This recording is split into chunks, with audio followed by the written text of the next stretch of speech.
Saudara-saudariku yang terkasih dalam Tuhan kita Yesus Kristus, salam sejahtera untuk kita semua. Berkat Allah yang Maha Kuasa senantiasa menyertai kita. Marilah kita merenungkan bacaan kitab suci hari ini, hari Jumat, tanggal 17 Juni 2022. Dari bacaan Matius bab 6 ayat 19 sampai dengan 23. Hal mengumpulkan harta. Bapak, Ibu, saudara-saudariku yang terkasih, harta dalam bahasa Yunani disebut thesaurus. Yesus dalam bacaan hari ini berkata, "Di mana ada hartamu, di situ juga hatimu berada." Dalam alam pikiran Yahudi, hati merupakan simbol totalitas kehidupan manusia dan juga merupakan tempat di mana manusia melakukan penilaian dan keputusan tertentu. Kita perlu menyadari bahwa pada zaman ini banyak orang yang tidak memiliki harta, tetapi hartalah yang memiliki manusia. Hal ini terwujud dalam gaya hidup tertentu. Di samping itu, banyak di antara kita yang memahami harta hanya sebatas material yang dimiliki setiap pribadi. Yesus tidak hanya memaksudkan bahwa harta itu material, tetapi juga termasuk harta adalah pribadi-pribadi yang kita kasihi melampaui kasih kepada Tuhan. Bapak, Ibu, saudara-saudariku yang terkasih, dalam budaya Yahudi, mengumpulkan harta adalah bagian dari hidup. Mereka biasanya mengumpulkan aneka jenis kain, gandum, hewan-hewan, emas, dan batu-batu yang berharga. Mereka biasanya menyimpannya di tempat-tempat yang nyaman dan rahasia, misalnya di ladang. Namun demikian, barang-barang ini sifatnya fana dan dapat hancur. Kain-kain dan pakaian dapat hancur karena ngengat, tikus, dapat memakan gandum. Bahan-bahan metalik seperti emas dan perak dapat berkarat. Para pencuri dapat mencurinya dengan mudah. Ketika para pencuri mengetahui di mana diletakkan harta di dalam gudang, mereka juga akan mencari jalan, misalnya menggali tanah dan membuat saluran yang menghubungkan bagian luar rumah dan bagian dalam rumah, terutama gudang. Bapak, Ibu, saudara-saudariku yang terkasih, orang mengumpulkan harta karena menginginkan kenyamanan tertentu dan menghilangkan kecemasan. Namun demikian, semua harta yang di dunia sifatnya sementara.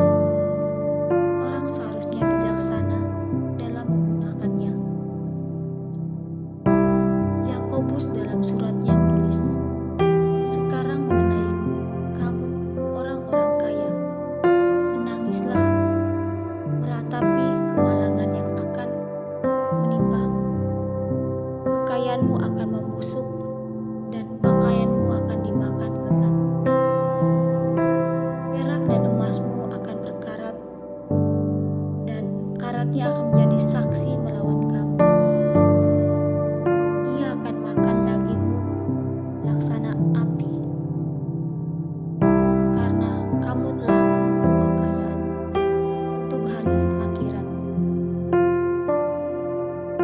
Bapak, Ibu, saudara-saudariku yang terkasih, lalu apa yang harus kita lakukan kalau semua yang ada di atas dunia ini fana? Yesus mengingatkan kita dalam Injil hari ini, kumpulkan harta di surga. Tentu saja perkataan Yesus ini bukan dimaksudkan untuk membooking tempat di surga, Tuhan Yesus ini berarti setiap pengikutnya harus menggantungkan seluruh harapan hidupnya pada Tuhan. Artinya setiap pribadi harus membangun relasinya dengan Tuhan yang mengenal kita, menerima kita apa adanya, dan memberi arti kehidupan kepada kita. Tuhan haruslah menjadi satu-satunya dalam hati kita, dan kita bersekutu dengannya. Dialah yang menyediakan segalanya bagi kita. Bapak, Ibu, saudara-saudariku yang terkasih, selain membicarakan harta kekayaan, Yesus juga berkata, "Mata adalah pelita tubuhmu. Jika matamu baik, maka seluruh tubuhmu akan terang. Jika matamu sakit, maka seluruh tubuhmu akan gelap." Kalau terangmu sudah menjadi gelap, maka betapa hitamnya kegelapan itu. Mata adalah simbol hati murni manusia. Mata yang terang menandakan pribadi tersebut memiliki kebijakan, kemurahan hati. Mata yang gelap menandakan kepicikan dan menutup jalan untuk bertemu dengan Tuhan.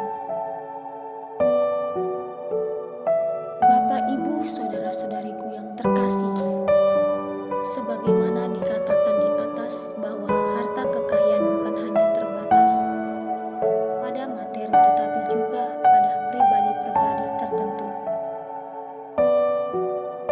Maka marilah kita menjadikan Tuhan satu-satunya harta yang utama dalam hidup dan hati kita. Karena di mana hartamu berada, di situ juga hatimu berada. Jadikanlah Tuhan satu-satunya sumber sukacita, penghiburan, dan harapan. Sebab Dialah yang menjamin kesejahteraan hidup dan keselamatan kita. Sadarilah bahwa hidup ini adalah waktu yang dipinjamkan dan harta adalah anugerah yang dititipkan oleh Tuhan. Marilah kita bijaksana dalam menjalankannya.